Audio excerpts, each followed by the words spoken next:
Alleluia, Christ Jesus is risen. Welcome once again to this Holy Spirit Novena. On this third day, I would like to share a little bit of what I have learned about love in action. There are so many things which has changed because of this COVID-19 pandemic, and we need to respond to it. And some of these responses need us to act in love. Let us discover what I have learned during this period of time. As you may have known, it is not just loss of lives which has taken place during this COVID-19 pandemic. Right here in Malaysia, about 46.6% of self-owned businesses are projected to be closing down. Further, we have statistics which tells us of almost 1 million people who have already lost their jobs. There are many people who are even going through mental stress and mental distraction because of the lockdown and because of the various changes which is going on because of this COVID-19 pandemic. There is also this thing which has changed the way people have looked at worship, prayer and spirituality. I came across a couple of social media opinions where they seem to suggest now that they think that it is better for all places of worship, not only Christian but all places of worship, to be closed down for good. They say that they have learned that during this lockdown period, they can connect to God in spirit right from their living rooms and they don't need places of worship again.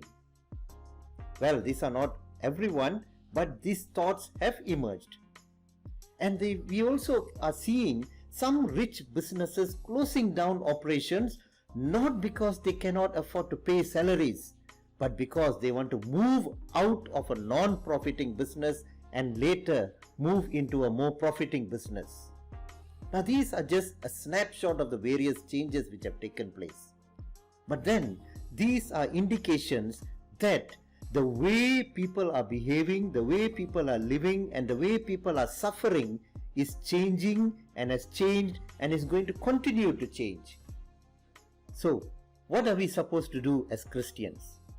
We are called to respond and look into the needs of the people around us, especially during a time of crisis. That's the call of charity anyway. But it looks like right now we have new types of poor people who have emerged around us. The poor who have always been there are the people who needed food, people who needed shelter, people who needed someone to talk about in terms of justice. But now we look at different kinds of sufferings around us. People who have lost their family members because of the COVID-19 virus.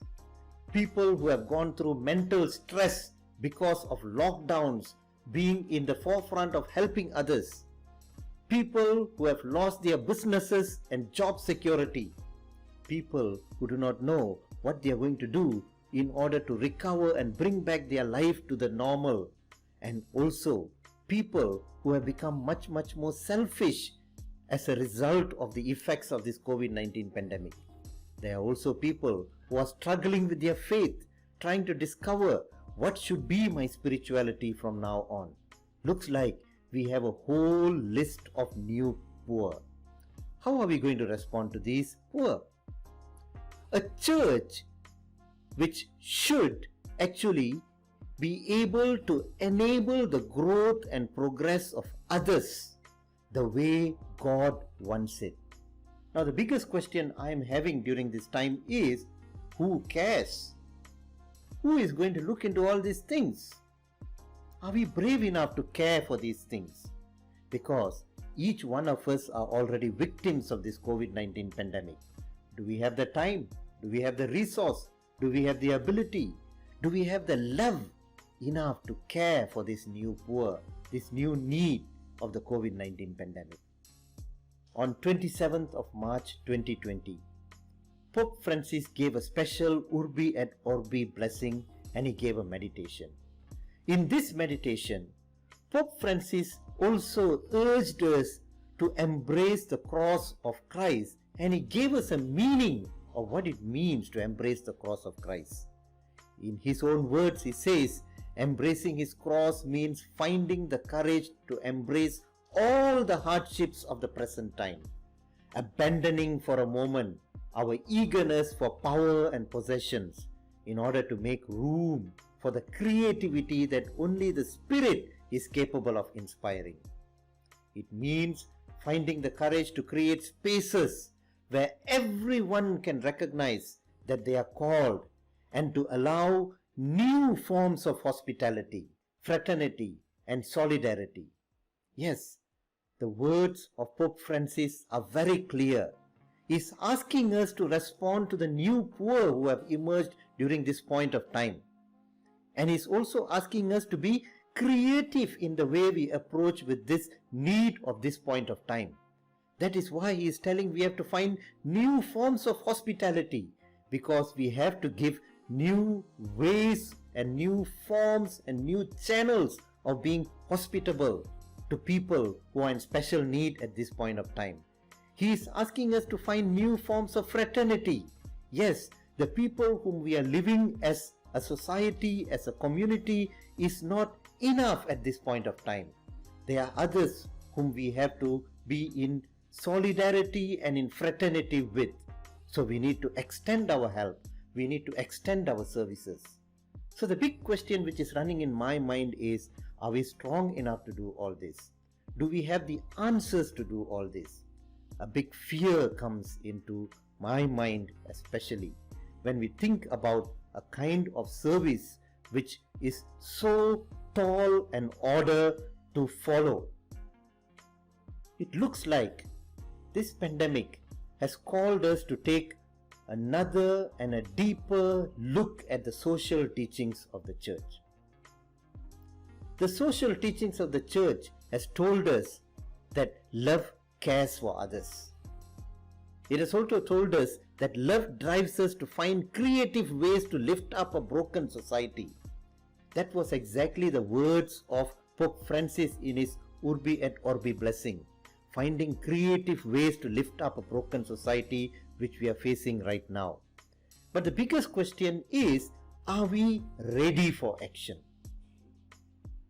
Are we equipped enough for action? Do we have all the answers for action?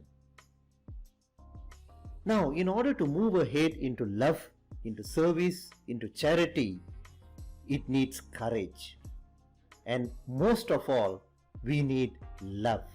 A few weeks back, I was reading the reflection by the Bishop of Malacca Johor Diocese, Right Reverend Bernard Paul.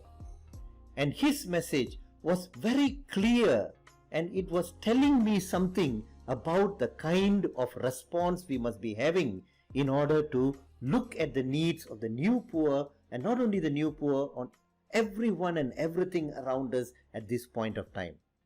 He said, there is no service if there is no love. Yes, all our fears are there stopping us to serve because maybe we do not have enough love in our hearts and in our minds and in ourselves.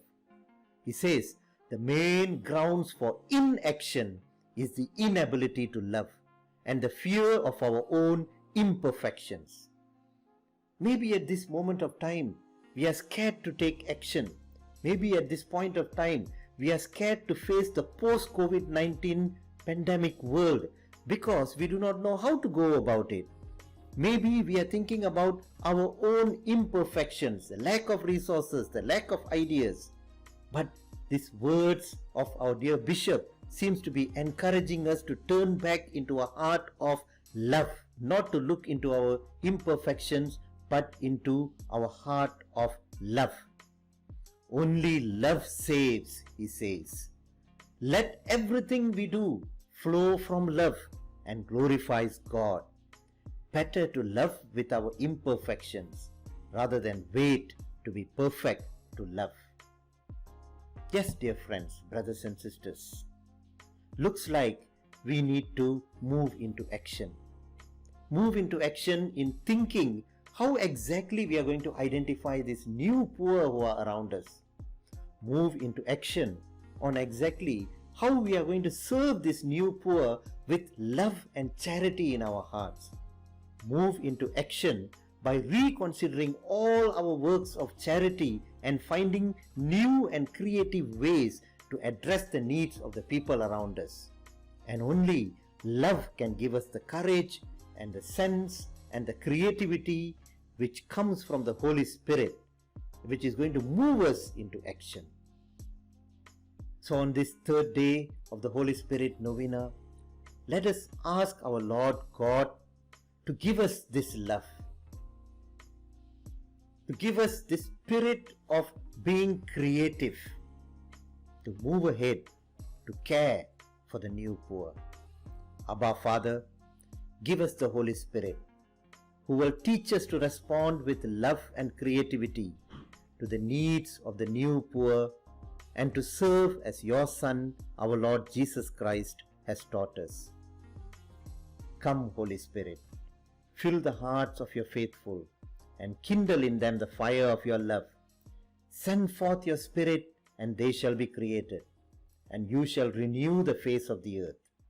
O God, who by the light of the Holy Spirit did instruct the hearts of the faithful, grant that by the same Holy Spirit we may be truly wise and ever enjoy His consolations through Christ our Lord. Amen. Thank you, and God bless you all, and see you again tomorrow.